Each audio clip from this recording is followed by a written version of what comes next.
राधे राधे भक्तों, चलिए आज हम सुनते हैं भादो मास की कथा अध्याय 9, जिसमें मुनियों ने पूछा है ब्रह्मा जी, भगवान श्री कृष्ण का स्नान किस समय और किस विधि से होता है? यह विधि में श्रेष्ठ है, हमें उसकी विधि बताइए। तब ब्रह्मा जी इस प्रकार कहने लगे, मुनियों, श्री कृष्ण बलराम और सुभद्रा का स्नान परम पुण्यमय और सभी पापों को नाशक है। मैं उसकी विधि आदि का वर्णन करता हूँ, ध्यानपूर्वक सुनो। ज्येष्ठ मास में पूर्णिमा को ज्येष्ठ नक्षत्र आने पर वहाँ हर समय श्री हरि का स्नान होता है। वहाँ सर्वतीर्थमय कूप है जो अत्यंत निर्मल और पवित्र माना गया है। ज्येष्ठ पूर्णिमा को उसमें भगवती गंगा प्रत्यक्ष रूप से प्रकट होती है, इसलिए ज्येष्ठ पूर्णिमा का स्वर्णमय कलशों से श्री कृष्ण बलभद्र और सुभद्रा जी के स्नान लिए उस कूप में से जल निकला जाता है। इसके लिए एक सुंदर मंच बनाकर उसे पताखा आदि से सुसज्जित किया जाता है। वह सुदृढ़ और सुखपूर्वक चलने योग्य बना होता है। वस्त्र और फूलों से उसे सजाया जाता है। वह खूब बड़ा होता है और धूप से सुशासित किया जाता है। उस पर श्री कृष्ण और बलराम जी को स्नान कराने के लिए श्रेष्ठ वस्त्र बिछाया जाता है। उसे सजाने के लिए मूर्ति के हार लटकाए जाते हैं। तरह तरह के बाजों की ध्वनि होती है। एक मंच पर एक और भगवान श्री कृष्ण और दूसरे भगवान बलराम विराजते हैं। बीच में सुभद्रा देवी तो पधार कर जय जयकार और मंगल घोष के साथ स्नान कराया जाता है। उस समय ब्राह्मण, क्षत्रिय, वैश्य, शूद्र तथा अन्य जाति के लाखों स्त्री पुरुष उन्हें घेरे रहते हैं। गृहस्थ, स्नातक, सन्यासी, ब्रह्मचारी सभी मंच पर विराजमान भगवान श्री कृष्ण और बलराम जी को स्नान कराते हैं। पूर्वोक्त संपूर्ण तीर्थ अपने पुष्प मिश्रित जल में अलग अलग भगवान को स्नान कराते हैं। फिर शंख, घंटा, भेरी, मृदंग, झांझ आदि वाद्यों से ध्वनि के साथ स्त्रियों के मंगल गीत, स्तुतियों के मनोहर शब्द, जय जयकार, विराट और वेणुनाथ का महान शब्द समुद्र की गर्जना के समान जाल पड़ता है। उस समय मुनिगण के वेद पाठ और मंत्रों उच्चारण करते करते सामंग के साथ साथ तरह तरह की स्तुतियों के पुण्यमय शब्द होते रहते हैं। यति स्नातक, गृहस्थ और ब्रह्मचारी स्नान के समय बड़ी प्रसन्नता के साथ भगवान की स्तुति करते हैं। श्री कृष्ण और बलराम जी के ऊपर रत्न दंड विशोभित चंवर झुलाए जाते हैं। आकाश में यक्ष, विद्याधर, सिद्ध, किन्नर, अप्सराएं, देव, गंधर्व, चारण, आदित्य, वसु, रुद्र, साध्य, विश्वदेव, मरुदूर्ण, लोकपाल तथा अन्य लोग भी भगवान पुरुषोत्तम की स्तुति करते हैं। देवेश्वर, पुराण पुरुषोत्तम, आपको नमस्कार है। जगत पालक भगवान जगन्नाथ, आप सृष्टि, स्थिति और संहार करने वाले हैं, जो त्रिभुवन को धारण करने वाले, ब्राह्मण भक्त मोक्ष के कारणभूत और समस्त मनवांछित फलों के दाता हैं। उन भगवान को हम प्रणाम करते हैं। इस प्रकार आकाश में खड़े हुए देवता श्री कृष्ण, महाबली बलराम तथा सुभद्रा देवी की स्तुति करते हुए गंधर्व गाते और अप्सराएं नृत्य करती रहती है। देवताओं के बाजे बजते और शीतल वायु चलती है। उस समय आकाश में उड़े हुए बादल पुष्प मिश्रित जल की वर्षा करते हैं। मुनि, सिद्ध और चारण जय जयकार करते हैं। इसके बाद देवतागण मंगल सामग्रियों के साथ विधि और मंत्र पुष्प युक्त अभिषेक उपयोगी द्रव्य लेकर भगवान का अभिषेक करते हैं। इंद्र, सूर्य, चंद्रमा, धाता, विधाता, वायु, अग्नि, पुष्पा, भग, अयरमा, त्वष्टा, दोनों पत्नियां सहित विवस्वान, मित्र, वरुण, रुद्र, वसु, आदित्य, अश्विनी कुमार, विश्वदेव, मरुदगण, साधु, पितर, विश्वाधर, पितामह, पुलक से पुलह, अगिरा, कश्यप, अत्रि, मरीच, भृगु, कृत, हर, प्रचेता, मनु, दक्ष, धर्म, काल, यम, मृत्यु, यमदूत तथा अनेकों देवता भगवान का अभिषेक करने के लिए इधर उधर आते हैं और स्वर्णमय कलशों में रखे हुए मिश्रित आकाश गंगा के जल से भगवान श्री कृष्ण, सुभद्रा तथा बलराम जी को स्नान कराते हैं और प्रसन्नतापूर्वक इस प्रकार उनकी स्तुति करते हैं। संपूर्ण लोगों का पालन करने वाले जगन्नाथ, आपकी जय हो। जय हो, आप भक्तों के रक्षक तथा शरणागत वत्सल हैं। संपूर्ण भूतों के व्यापक आदिदेव, आपकी जय हो। योगीवर, आपकी जय हो। जय हो, सूर्य आपके विनित्र हैं तथा आप देवताओं के राजा हैं। वेदों में आप ही सर्वश्रेष्ठ बताए गए हैं। आपके कच्छप अवतार धारण किया है। आप श्रेष्ठ यज्ञ स्वरूप हैं। आपकी नाभि से कमल उत्पन्न हुआ है, इसलिए आप पद्मनाभ कहलाते हैं। आप पहाड़ों पर भी विचरते हैं तथा योग साई हैं। आपकी जय हो। जय हो, महान वेग धारण करने वाले विष्णुमूर्ति, चक्रधर, भूतनाथ, धरणेश्वर, शेष सायन, आपकी जय हो। जय हो, आप पीताम्बरधारी, चंद्रमा के समान कांतिमान, योग में वास करने वाले, अग्निमुख, धर्म के आवास स्थान, गुरु की भंडार, लक्ष्मी जी के निवास स्थान और गरुड़ वाहन के, आपकी जय हो। जय हो, लोकनाथ, आपकी जय हो। जय हो, आप परम भक्त, शांत, परम सारभूत, चक्र धारण करने वाले, सर्पों के साथ रहने वाले, नील वस्त्रधारी, शांति कारण और मोक्षदायक तथा समस्त पापों को दूर करने वाले, आपकी जय हो। जय हो। जय हो, बलराम जी के छोटे भाई जगदीश्वर श्री कृष्ण, आपकी जय हो। पद्मपत्र के समान नेत्रों वाले तथा इच्छा अनुसार फल देने वाले प्रभु, आपकी जय हो। चक्र और गदा धारण करने वाले नारायण, आपकी जय हो। वक्षस्थल वनमाला से आच्छादित है, आपकी जय हो। लक्ष्मीकांत विष्णु आपको नमस्कार है, आपकी जय हो। इस प्रकार श्री कृष्ण बलराम और सुभद्रा जी की स्तुति दर्शन और वंदन करने के बाद देवतागण अपने अपने स्थान को चले जाते हैं। उस समय जो मनुष्य अपने मंच पर विराजमान पुरुषोत्तम श्री कृष्ण बलभद्र और सुभद्रा जी का दर्शन करते हैं वे अविनाशी पद को प्राप्त होते हैं।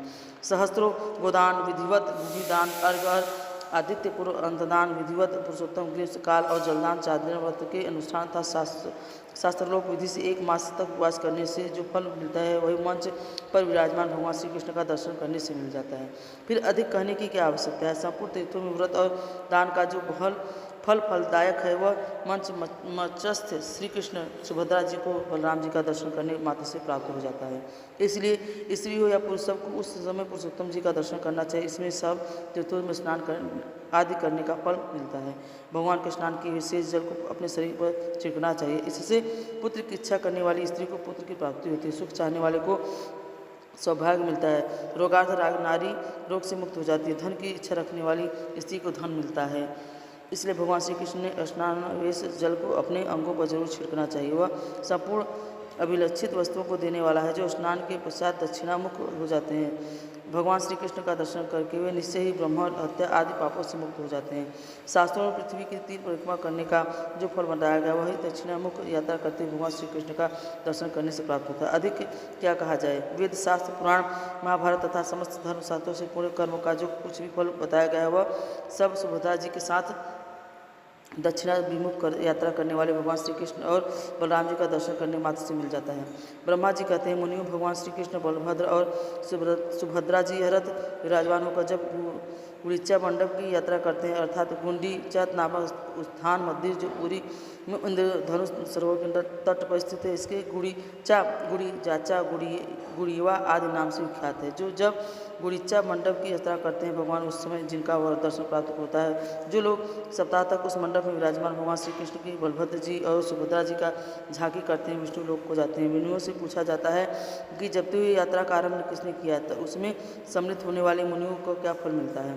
इस बारे में विस्तार पूर्वक बताइए। तब ब्रह्मा जी बोले हे ब्राह्मणों तुम पूर्व काल में राजा इंद्रधूम्न ने भगवान से प्रार्थना की थी कि मेरे सरोवर के तट पर 1 सप्ताह के लिए आपकी यात्रा हो। तब श्री भगवान बोले राजन तुम्हारे सरोवर तट पर 7 दिनों के लिए मेरी यात्रा होगी। वह यात्रा गुड़ीचा नाम से विख्यात है। समस्त अभिलक्षित फलों को देने वाली होगी। जो लोग वहाँ मंडप स्थित होने पर भी मेरी बलराम जी और सुभद्रा जी की एकाग्र चित्त से श्रद्धापूर्वक पूजा करेंगे तथा जो ब्राह्मण क्षत्रिय वैश्य स्त्री शूद्र पुष्पगंध धूप निवेद्य तरह तरह के बाहर नमस्कार परिक्रमा जय जयकार स्तोत्र गीत तथा मनोहर वस्त्र वादों के द्वारा आराधना करेंगे उन्हें मेरी कृपा से कोई भी मनोरथ को दुर्लभ नहीं रहेगा। उनकी सभी मनोकामनाएं पूर्ण होगी। ऐसा कहकर भगवान वहीं अंतर्ध्यान हो गए और वे महाराज इंद्रधूम्न का कृतकृत हो गए। इसलिए सब प्रकार से प्रयत्न करके गुंडिया मंडप में समस्त अभिलक्षित वस्तुओं को देने वाले भगवान पुरुषोत्तम का दर्शन करना चाहिए।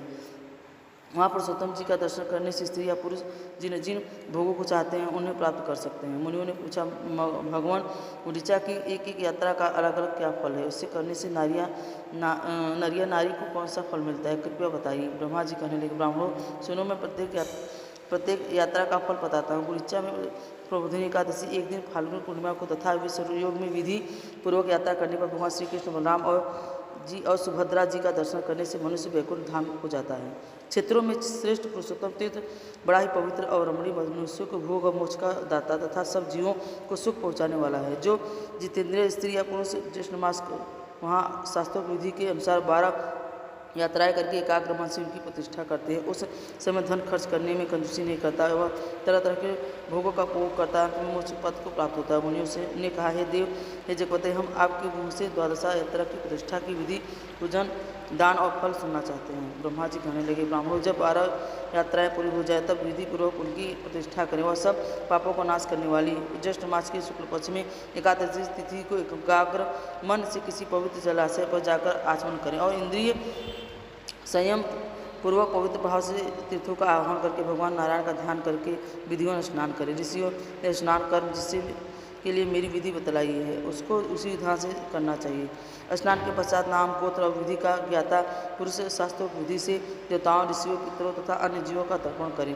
फिर जल से निकल कर 2 स्वच्छ वस्त्र पहने और विधि पूर्वक आचमन करके 108 बार गायत्री मंत्र का मानसिक जप करें। गायत्री सब वेदों की माता, संपूर्ण पापों को दूर करने वाली तथा परम पवित्र है। इसके सिवा अन्याय सूर्य संबंधी मंत्रों का भी श्रद्धापूर्वक जप करना चाहिए। फिर 3 बार परिक्रमा करके सूर्य देव को प्रणाम करना चाहिए। ब्राह्मण, क्षत्रिय, वैश्य इन 3 वर्णों का स्नान जय वैदिक विधि के अनुसार बताया गया है, किंतु स्त्री और शूद्रों के स्नान और जप में वैदिक विधि का निषेध है। इसके बाद मौन होकर घर में जाएं और हाथ पैर धोकर विधिवत आचमन करें। श्री पुरुषोत्तम भगवान की पूजा करें। पहले भगवान को घी स्नान कराएं, फिर दूध से, उसके बाद मधु से, गंध और जल से, फिर तीर्थ के चंदन जल से स्नान कराएं। इसके बाद भक्तिपूर्वक 2 उत्तम वस्त्र पहनाएं, फिर चंदन, कर्पूर और केसर भगवान के अंगों में लगाएं। फिर से पराभक्ति के साथ कमल से तथा विष्णु देवता संबंधी मल्लिका आदि अन्य पुष्पों से भगवान पुरुषोत्तम की पूजा करें। भोग और मोक्ष के दाता जगदीश्वर श्री हरि की इस प्रकार पूजा करके उनके सामने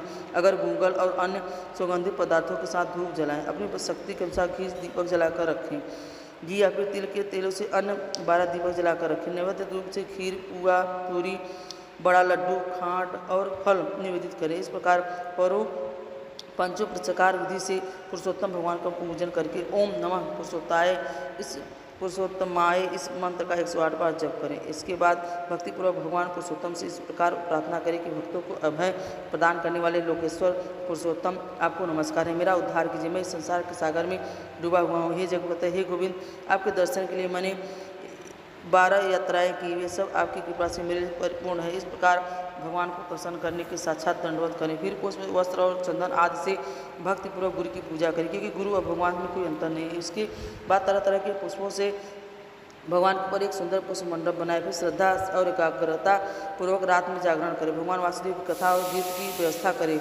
इस प्रकार विद्वान पुरुष ध्यान, पाठ और स्तुति करते हुए रात बिताएं। इसके बाद निर्मल प्रभात होने पर अर्थात सुबह होने पर द्वादशी को 12 ब्राह्मणों को निमंत्रित करें। फिर ब्राह्मण स्नातक, वेदों से पारंगत, इतिहास पुराण के ज्ञाता, क्षत्रिय और जितेंद्र होने चाहिए। इसके बाद स्वयं भी विधिपूर्वक स्नान करें और धुला हुआ वस्त्र पहने और इंद्रियों को वश में रखते हुए पहले भगवान को स्नान कर उनकी पूजा करें। और भगवान की पूजा के बाद ब्राह्मणों की पूजा करें। उनके लिए 12 गवे दान करके श्रद्धा और भक्तिपूर्वक स्वर्ण, छत्री और जूते, धन तथा वस्त्र आदि समर्पित करें। अपने सामर्थ्य के अनुसार दान दक्षिणा दे। श्रद्धावत से पूर्णित होकर भगवान गोविंद संतुष्ट होते हैं। आचार्य को भक्तिपूर्वक गौव्रत, वस्त्र, स्वर्ण, छतरी, जूते तथा कांगे का पात्र अर्पित करें। इसके बाद ब्राह्मणों को खीर, पकवान, गुड़, घी में बने हुए भोज्य पदार्थ खिलाएं। जब वे भोजन करके तृप्त हो जाए तब उनके लिए 12 जल से भरे हुए घड़े दान करें। उन घड़ों के साथ लड्डू यथाशक्ति दक्षिणा भी होनी चाहिए। आचार्य को भी कलश और दक्षिणा निवेदित करें। इस तरह ब्राह्मणों को पूजा करके श्री विष्णु तुल्य ज्ञान दाता गुरु की भी पूर्ण भक्ति के साथ पूजा करें। पूजा करने के बाद इस प्रकार कहे, शंख, चक्र और गदा धारण करने वाले सर्वव्यापी जगन्नाथ एवं आदि अनंत में रहित भगवान पुरुषोत्तम मुझ पर प्रसन्न हो। ऐसा कहकर ब्राह्मणों को 3 बार परिक्रमा करें। इसके बाद मस्तक झुकाकर आचार्य की भक्तिपूर्वक प्रणाम करें। फिर प्रणाम के बाद उन्हें विदा करें। इसके बाद अन्य ब्राह्मणों को भी गांव की सीमा तक पहुंचाकर अतः सबको नमस्कार करके वापस लौटाएं। फिर स्वजनों को, बंधु बांधवों को, अन्य वासकों, दीनों, भिखारियों, अन्य चाहने वाले अन्य लोगों को भोजन कराकर फिर मौन मुँह होकर भोजन करें। ऐसा करने से समस्त नर नारी 1000 अश्वमेध तथा 100 राजन यशोग का फल पाते हैं। ऐसा करने वाला बुद्धिमान पुरुष सूर्य के समान तेजस्वी और इच्छानुसार चलने वाले विमान के द्वारा भगवान विष्णु के लोक में जाता है। हरे कृष्णा। आज का अध्याय समाप्त होता है। कृपया अगली कथा सुनने के लिए कल के अध्याय के अनुसार जरूर कीजिएगा। भक्तों, राधे राधे।